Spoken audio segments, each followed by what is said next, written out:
Hey guys, it's Steve with Basketball with Steve. Will Chris Paul ever win an NBA championship? Not a chance. And it's like the same situation with Carmelo Anthony. It's just, well, he hasn't had as much of bad luck as Melo has, getting drafted to Denver instead of Detroit. Like, if Melo got drafted to Detroit, he would have won championships already. But he has bad luck in the sense that right now, there's no chance of anyone winning besides LeBron or Kevin Durant. And it's truly sad because the league isn't competitive anymore. I really wish it was, but it sucks for him. So I don't see him ever winning an NBA championship. If he gets lucky, the entire Cavaliers team gets injured. The entire Golden State Warriors team gets injured. But even that, there are rumors going around that the Clippers are willing to trade Blake Griffin for some draft picks and another All-Star, which is kind of silly just because Chris Paul and Griffin, they're really close. They've learned how to play each other. Now, I know they've also had bad luck with injuries, especially last postseason. Like, the injuries really destroyed them. It's really sad.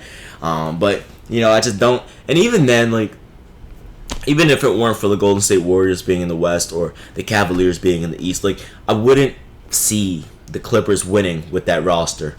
Now, I'm fine with everyone except one player, DeAndre Jordan. He is the most overrated player in the NBA right now. The dude, all he can do is pick and roll. I know he's a great defender, but I would never want him on my team. Why? You've been in the league for 4+ years now, and you don't know how to shoot a free throw? It's the same situation with Shaq, except Shaq, he's obviously a way better player. But I would love to have Shaq on my team, obviously, but because he can average 30 and 15. But, DeAndre Jordan, you're not a dominant scorer. You can't even shoot a basketball. You airball free throws almost daily. You've been in the league for 4 years now. You're telling me you can't develop a jump shot? All it takes is 1,000 shots a day for 2 months, and I guarantee you'll be able to shoot in the NBA. That's all it takes. That's all it takes. You have 13-year-olds doing 1,000 shots a day. You're telling me you can't do that? You know what I mean? People get too comfortable with this situation, And it's like, you don't really care for your team if you're just going to sit there and not develop your game. It's sort of like Dwight Howard. So even then, with their roster, I don't see it happening. And now, if it weren't for the Warriors right now, I think they could. Let's say Kevin Durant went to somewhere else like Houston. I think they could have a chance to win the Western Conference Championship. But a chance to beat Cleveland, no, there's no chance. Again, the Golden State Warriors with Stephen Curry, Kevin Durant, Klay Thompson, and Draymond Green are the only team that has a potential to beat them. And even then, I don't see it happening. I still think the Cavaliers are going to three-peat. A lot of you may disagree. Oh, you're so stupid. How are the Cavaliers going to three-peat with Kevin Durant and Steph Curry on the same team? Listen, just because you have a team with 4 stars, 2 superstars and 2 all-stars, that doesn't mean you're going to instantly win. You need role players. You still need role players, because if you have, let's use this for an example.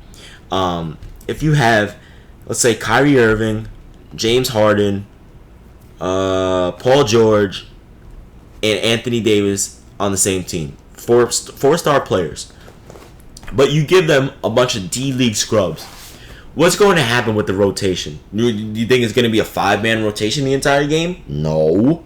Your bench and your role players are going to get demolished by the other role players. And it's all about fitting into a system. It's not about... I know I always get sidetracked, but let me just talk, man. I love talking about basketball. So it's all about a system.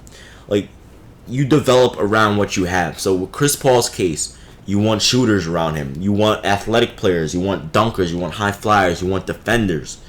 But as a point guard, you're really limited to how far you can lead your team.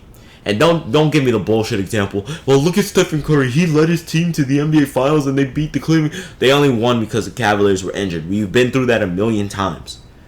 There's only one case where this does not prove to be true. And that's the case of Allen Iverson. When Allen Iverson led the 76ers to play against the Los Angeles Lakers in the NBA Finals back in the early 2000s. That's the only case where, okay, I can agree. Allen Iverson was, out of this world.